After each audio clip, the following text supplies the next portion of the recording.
Dakika chache kabla ya kuchomwa kisu mzee mzima Ajus, hakuna mtu yoyote aliyeweza kumsaidia. Lakini kizuri zaidi ni kwamba ni kile ambacho kilikuja basi kuwashtua watu wengi mbele ya macho yao.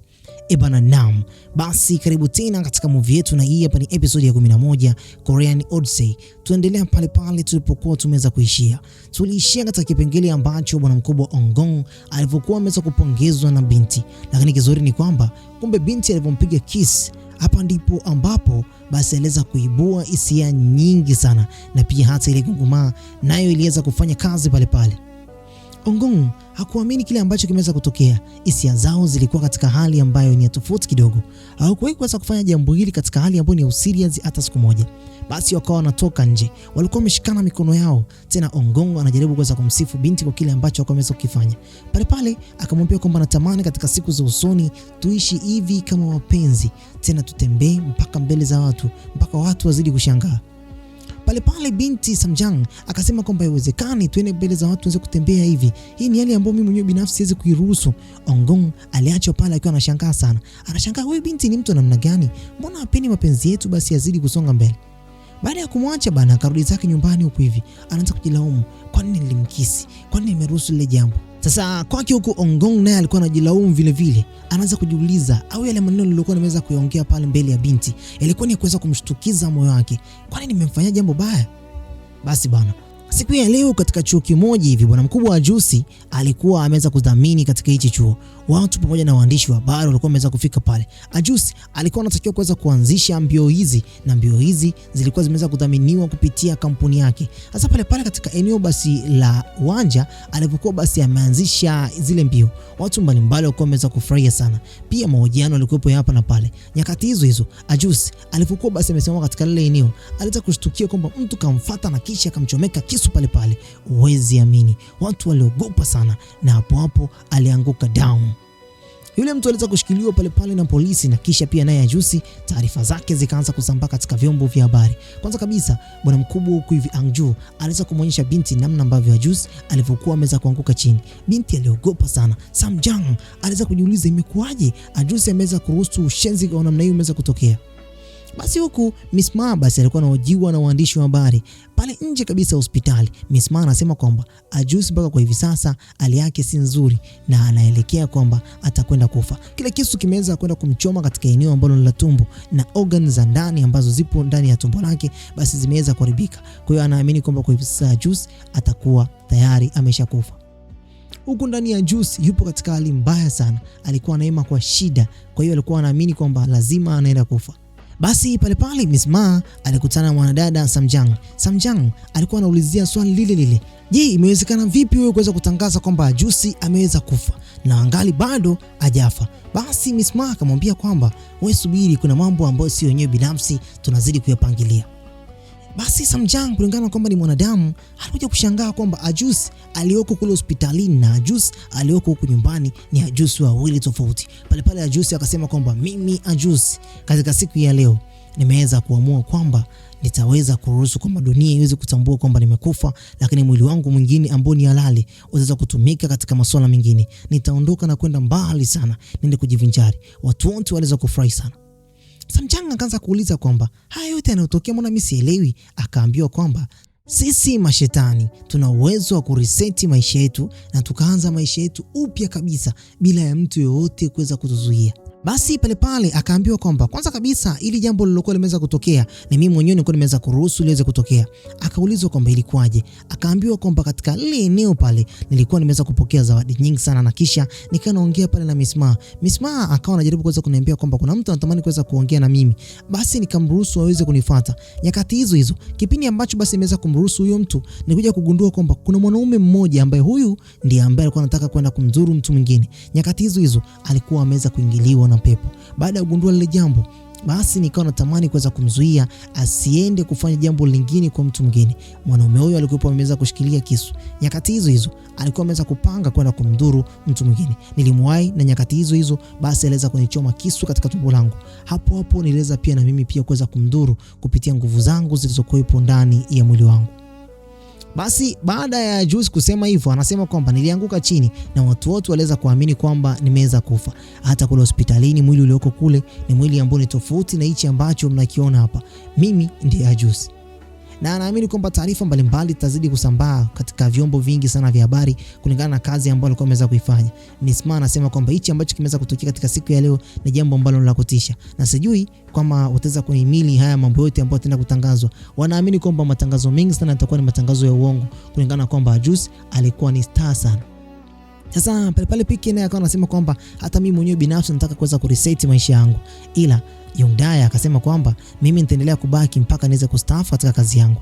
Ila bwana mkubwa pale Ongong, yeye akasema kwamba mimi bado kuna mapenzi ambayo natamani niweze kuyapata. Ndio kwanza penzi langu bado jipya. Akasema kabisa kwamba Dairi mwanamke ambaye nampenda kwa hivi sasa ni Samjang, na huyu mwanamke nampenda kweli kweli. Watu wote walishtuka kinoma noma. Hata naye Samjang alikuwa anajipatia pale kinywaji kidogo aweze kupaliwa. Watu wakamuuliza kwamba Samjang, je, ni kweli?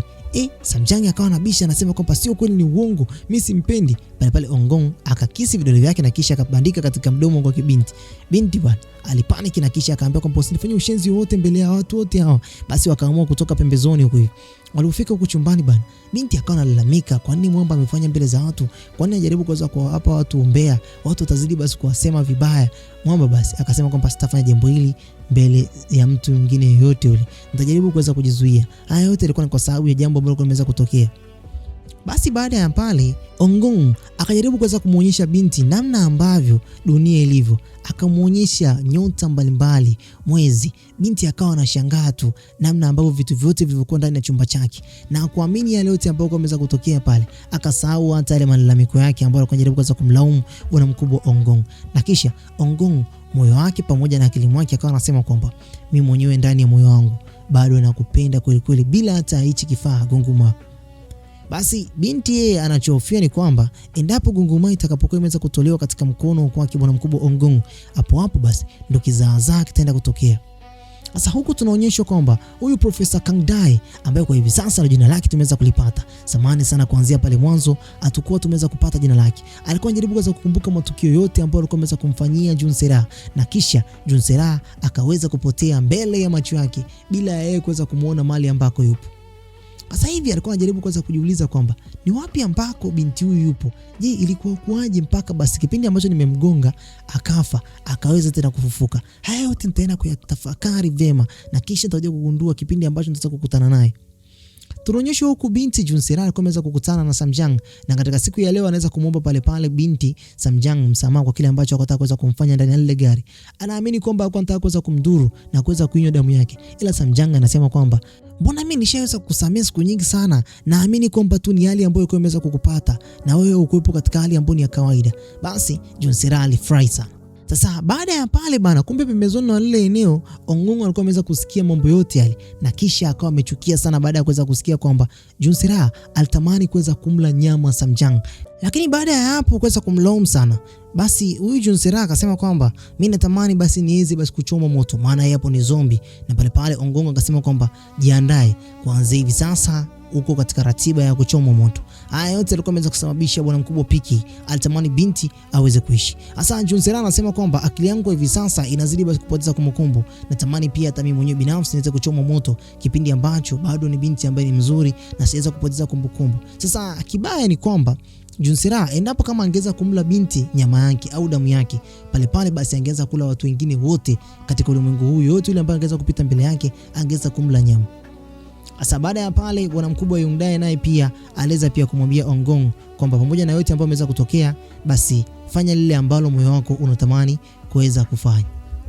Tunaonyeshwa huku hivi Misma bado alikuwa anatamani kuweza kugundua siri kuhusiana na bwana mkubwa Ongong pamoja na Samjang. Alimfuata huyu mwanadada ambaye anaitwa Samafea. Samafea akaweza kuwapa siri kwamba kuna kengele ambayo binti Samjang alikuwa ameweza kuisikia, na ile kengele ilikuwa ni kengele ya Death Ring. Sasa ile kengele ni kengele ambayo ni mbaya sana. Ile kwa upande wake alikuwa anaamini kwamba ni kengele ya mapenzi. Sasa akamfuata huyu Rasko. Rasko akamwambia kwamba kweli kuna kengele ambayo imeweza kupotea, na kama ni Samjang ndo anayo, basi naamini kwamba atakuwa ameweza kumpata hata huyu mtu ambaye atakuja kumuua. Sasa baada ya Rasco kuweza kumwambia Miss Ma zile taarifa, tunaonyeshwa binti huku hivi bana, alikuwa anafurahi sana, anaanza kujisemesha pale mwenyewe, anasema kwamba Ongong, mimi nakupenda, wewe ndio chaguo langu katika maisha yangu. Yeye ajui kwamba hii kengele ndio kengele ambayo ilikuwa imeweza kumpa ishara nani ambaye ataweza kuja kumuua baadaye. Na pale pale binti ndio alikuwa anazidi kuwa chizi wa mapenzi kabisa. Alikuwa anajiuliza katika hali ambayo alikuwa anajaribu hata kuimagine kwamba Ongong ni kwa namna gani naye pia mwenyewe binafsi atazidi kumpenda. Sasa tunaonyeshwa kwamba kulikuwa kuna ujenzi uliokuwa unaendelea. Huu ujenzi ni wa kampuni ya kwake Profesa Kang Dai ambaye ndio aliyekuwa ameweza kumuua Junsera mpaka pale Junsera aliporudi kuwa hai. Sasa hawa wakandarasi walikuwa wanasema kwamba huu mti tunapaswa kukata, lakini kibaya zaidi ni kwamba huu mti ni mti ambao unaaminika kwamba una mapepo. Watu wengi wanasema kwamba yeyote yule ambaye alikuwa anajaribu kuweza kukata huu mti kabla yetu sisi hapa wote waliweza kufa. Lakini basi mmoja wao akajaribu kwenda kuiwasha chainsaw.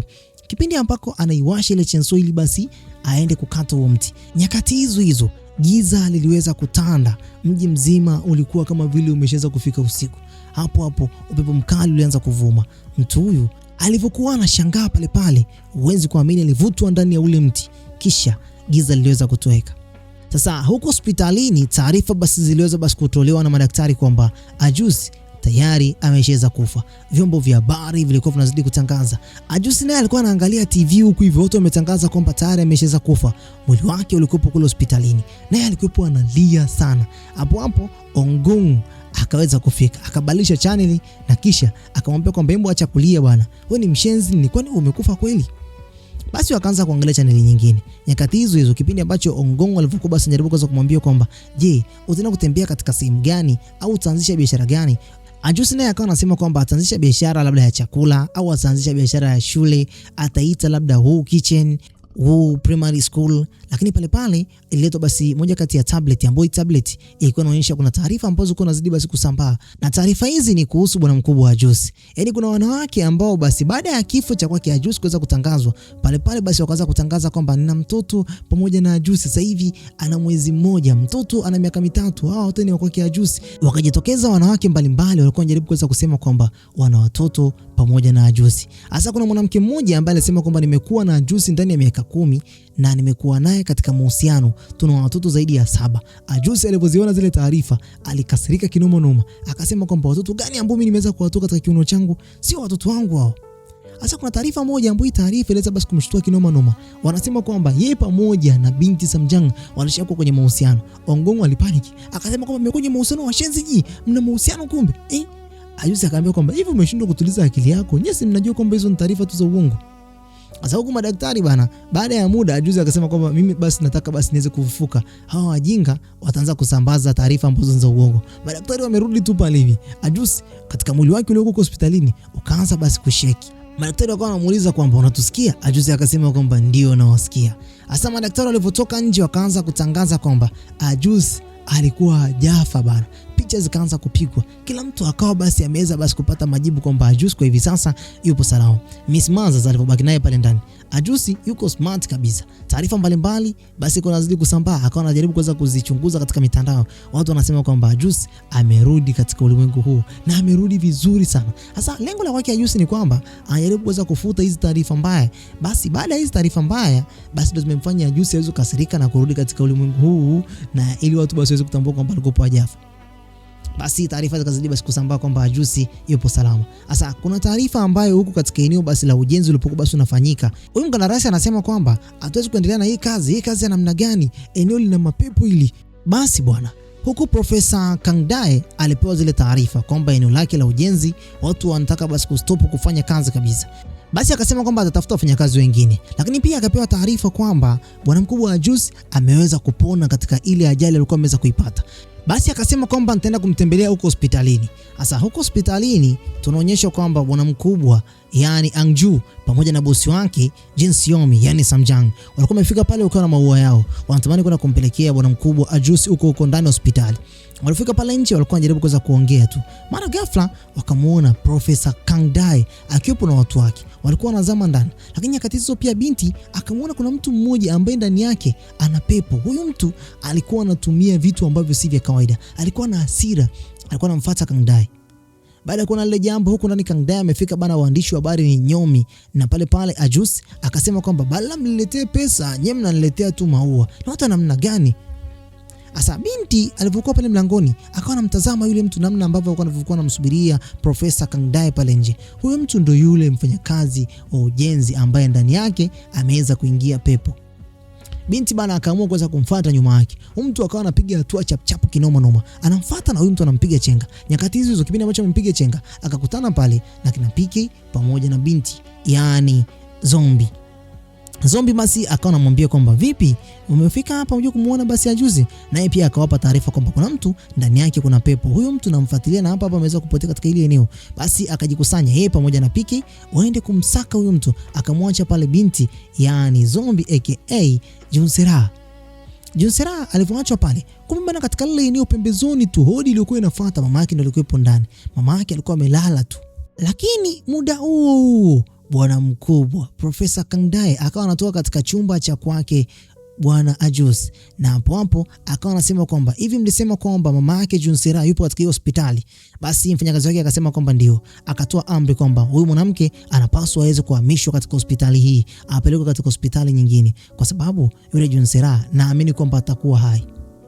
Baada ya hapo huku tunaonyeshwa kwamba pale ambako Junsera alipokuwa amekaa alitolewa mwanamke ndani, na Junsera alipokuwa anamtazama yule mwanamke ni kama vile alikuwa ameweza kumkumbuka kwamba yule ni mama yake, lakini bado akili yake ilikuwa haijakaa sawa. Ni kama vile alikuwa anaoza ndani kwa ndani. Alimwangalia sana lakini bado hakumkumbuka vizuri. Angeweza hata kuwazuia watu wasizidi basi kumsukuma huyo mwanamke katika kile kitanda. Basi bwana, tunaonyesha kwamba huku ndani kuna mtu alikuwa anakusanya vitu vya yule mwanamke, lakini pale pembeni ulikuwa kuna familia nyingine ambayo familia ilikuwa inamtunza mwanamke mwingine. Lakini huku nako tunaonyesha kwamba Ajus alikuwa basi anazidi kupanga mikakati yake pamoja na kina Samjang. Kile ambacho alikuwa ameweza kuambiwa na binti Samjang ni kwamba kuna mtu alikuwa anamfuatilia bwana mkubwa Profesa Kang Dae. Basi pale Samjang akapewa kazi kwamba naomba uweze kumfuatilia huyo mtu mpaka uje upate majibu sahihi kuhusiana na hilo jambo. Lakini pia safari hii akapewa kazi yeye pamoja na Miss Ma. Sasa Miss Ma baada ya kuweza kupewa kazi pamoja na Samjang akawa anamuuliza kuhusiana na kengele ambayo anayo. Samjang akamwambia kweli ninayo hiyo kengele, lakini baada ya kuweza kumwambia kwamba ninayo kengele, Miss Ma anaweza kushtuka sana baada ya kugundua kwamba binti inawezekana kwamba kengele ile hajajua bado kazi yake. Maua yalikuwa mengi sana, yalipelekwa mpaka nyumbani huko ambako katika nyumba ambayo bwana mkubwa Ongong alipokuwa anaishi. Na kisha huyu binti yanamaanisha kwamba Junsera alikuwa ameweza kufungulia feni katika hii nyumba. Feni zilikuwa zinapiga AC ya kutosha. Yes, anatakiwa basi akae katika sehemu ambayo ina baridi ili asioze. Basi pale bwana mkubwa Ongong anasema kwamba jiandae, kuna kitu ambacho kinafuata. Binti anasema kwamba mimi nishajiandaa kwa sababu hakuna mtu yote anajaribu kuweza kuniulizia maisha yangu, hamna mtu yote anajaribu kuweza kunipenda. Basi Ongong anasema kwamba sisi hapa tunakupenda na tunakujali na tunakuulizia mara kwa mara. Basi bana binti akaanza kulia baada ya kuweza kuhamisi watu ambao walikuwa wanamjali katika maisha yake, lakini kibaya zaidi ni kwamba hakuna mtu yote ameshajaribu kwenda kumuulizia popote pale. Sasa baada ya hapo basi tunaonyesha huku kumbe bana Miss Ma amejua kumletea taarifa Ajus kwamba binti Samjang anayo ile kengele kweli, na ile kengele imeshaweza kulia baada ya yeye kuweza kupewa taarifa na Rasko. Sasa baada ya hapo aliambiwa kwamba itafute hiyo kengele, naomba uweze kuileta hapa kwangu. Sasa huko tunaonyeshwa kwamba binti Samjang alikuwa ameenda kuiangalia tena ile kengele. Yaani kipindi ambacho anamsema na yeye pia anakagua ile kengele. Lakini kibaya zaidi ni kwamba alikuwa anajiuliza kwamba kwa nini Miss Ma ameniuliza kuhusiana na hii kengele? Au kuna mtu yote ameshaweza kufujisha hii siri? Au kuna mtu yote ameshaweza kutoa hizo taarifa? Pale akapokea message kutoka kwake bwana mkubwa Ongong kwamba anamwambia kwamba nakuja hapo ndani, hesabu mpaka 10. Niko hapo ndani ya nyumba yako. Binti akaanza kuandaa chumba chake haraka kiwe kisafi, kwa maana kwa hivi sasa ameshaanza kumpenda mchizi, na akajiweka naye pia bomba kinyama, na kisha mwamba akaingizana pale ndani. Baada ya hapo, baada ya mwamba kuweza kuingia pale ndani, basi akaambia kwamba basi naomba naweza kuandalia chai kidogo. Lakini pale mezani alikuwa ameweza kuiacha ile kengele. Mchizi kipindi ambacho amekaa pale mezani kwa muda mrefu akaona kile kibox. Hasa ndo akishike ili basi aweze kukigundua kwamba ndani yake kuna nini, akaiona ile kengele. Alipoangalia ile kengele, binti huko anaandaa maji yake ya moto na chai. Basi mchizi akapata majibu kwamba hii kengele ndio ile kengele ya death ring, yani kengele ya kifo. Ikilia tu ujue kwamba hiyo kengele inamaanisha kwamba huyo mtu aliyoko mbele yako ndio anaenda kukuua. Basi bana, Samjang anarudisha pale mezani basi chai. Kipindi ambacho anaipeleka tu ile chai pale mezani, hapo akamkuta Mwamba hayupo. Akasema kwamba kwa nini sasa umekuja na kuanza kuondoka muda huu? Kumbe bana Mwamba ameshagundua kwamba ile kengele ni kengele ya kifo. Akamfuata naye Rasco. Rasco naye akampa taarifa zile zile. Hii kengele umepata wapi? Akaambiwa kwamba hii kengele alikuwa nayo Samjang. Rasco akasema kwamba je, unaweza kujua kwamba hii kengele imeshaweza kulia au la? Rasco akasema kwamba kweli hii kengele ishaweza kulia. Mwamba akasema kwamba inawezekanaje? Basi zile taarifa basi wakawa na discuss Mr. CA pamoja na Juice. Kama bwana mkubwa Ongong ameshaweza kujua kwamba ile kengele ililia mbele yake, je, inamaanisha kwamba Ongong ataenda kumuua binti? CA anasema kwamba bado Ongong anamilikiwa na ile gunguma. Kama ile gunguma ingeweza kutolewa mikononi mwake, basi lazima aweze kumla binti na kuweza kumuua. Na ni kama haitoweza kutolewa mikononi mwake, bado atakuwa atakifungo tu vile vile. Sasa huko naye Ongong alikuwa anaiwaza sana ile kengele. Itakuwaje kama binti akija kugundua kwamba hii kengele ni kengele ya kifo? Ni namna gani atakavyokuwa ameweza kujisikia? Na ameshajua kwamba hii kengele ilikuwa imeweza kulia mbele yake. Ongong alikuwa na mawazo sana. Junsera akaanza basi kuaga watu mmoja baada ya mwingine. Akamshukuru sana Yungdae. Anajua kwamba siku zinazofuata basi ataenda kuchomwa moto, na baada ya kuchomwa moto yeye ataenda kufa. Baada ya kumwaga Yungdae, baada ya kuweza kumwandalia chakula kizuri sana pale cha keki, kisha basi akamfuata naye Winter General. Winter General naye aliweza kuagwa na binti, na baada ya kuweza kuagwa na binti akaambia kwamba umekuwa ni mtu mzuri sana katika maisha yangu Winter General. Mimi nashukuru kwa yote uliokuwa umeweza kunifanyia. Umekuwa ukitumia muda wako na nguvu zako kuweza kunigandisha. Mimi nakushukuru sana. Binti alikuwa anawaaga tena katika hali ambayo ni upole sana. Huku sasa tunaonyesha kwamba Piki pamoja na huyu Alice walikuwa wanazidi kuzozana. Piki amtaki Alice. Piki kwa hivi sasa anamchukia sana Alice. Walikuwa wanazozana mpaka mbele ya kwa Kimisma. Yaani hataki kabisa hizo taarifa zinazozidi kusambaa kwa mitandaoni kwamba yeye ana date na huyu mwanamke. Pale basi akafika binti, yani Junsera. Amekuja tena kuwaaga tena kwa upendo sana. Amekuja kumwaga Piki na anawashukuru kwamba wamekuwa ni watu ambao wako bega kwa bega na yeye. Anatamani kwa hivi sasa pindi atakapokuwa ameenda kuchomwa, kila mtu awe ameweza kumshukuru. Piki kwa upendo akampeleka binti mpaka katika eneo basi la lifti, na kisha baada ya hapo binti alikuwa anajaribu kuweza kumwaga kwa upendo sana. Anamwambia kwamba Piki, wewe ni mtu mzuri sana kwangu. Umejaribu kunilisha hata mambo energy ili basi siku zangu zizidi kuwa nyingi katika ulimwengu. Lakini kwa yote katika siku ya leo mimi nasema asante. Sasa Piki hajui kwamba nini ambacho kinafuata mpaka binti akaweza kuondoka katika ile eneo. Moyo wake uko na muuma sana. Tunaonyesha kwamba huku binti Samjang alifika katika ule mti akiwepo na Misma. Alipofika tu pale hivi, akawa anawaza kwamba itakuwaje kama huyo pepo yupo katika ile eneo na jinsi gani nitakavyoweza kufanya basi ili basi niweze kumkamata huyo pepo. Akawa basi amekuja pale na kisu. Lengo lake ni kukata mkono wake ili damu yake iweze kuwavuta hao mapepo. Sasa huyu mwamba ambaye ni constructor huko hivi, basi hapo akawa ameweza kugundua kwamba kuna watu wamekuja katika ile eneo wanataka kuweza kukata ule mti. Lile pepo sasa likaweza basi kujiactivate ndani ya mwili wake. Likawafuata huko hivi wakina Samjang pamoja na Misma. Anataka kuweza kuwapiga nyundo hivi. Nyundo yake nayo ikaweza kuzuiliwa pale na Misma. Misma na nguvu za kutisha. Sio binti wa kawaida eti umfuate uanze kumletea sijui nywe wala hata ni noma, lakini sijui. Sasa baada ya hapo tunaonyesha kwamba binti alijikata katika mkono wake. Tena jani ndio lilikuwa limeweza kukata kile kidole chake. Sasa baada ya damu yake kuweza kudondoka pale chini, giza likaweza kutanda. Pepo nalo likaweza kujitokeza pale. Uwezi amini lilitamka neno ambalo la ajabu sana. Akasema kwamba nimelinda mti huu ndani ya miaka 1000. Binadamu wabaya sana nyie. Binadamu ambao ni useless. Hakuna matumizi yoyote mtaka kuweza kufanya katika huu mti, bali ni uharibifu, na kuhakikishia kwamba jambo baya linaweza kuja kuwakuta hapo mbeleni. Kisha nyakati hizo likaweza kumtoka yule constructor, yani yule fundi ujenzi. Lakini pale mwanga uliweza kurudi. Baada ya mwanga kuweza kurudi, Misma pamoja na Samjang waliweza kufanikiwa kuweza kumtoa huyo pepo.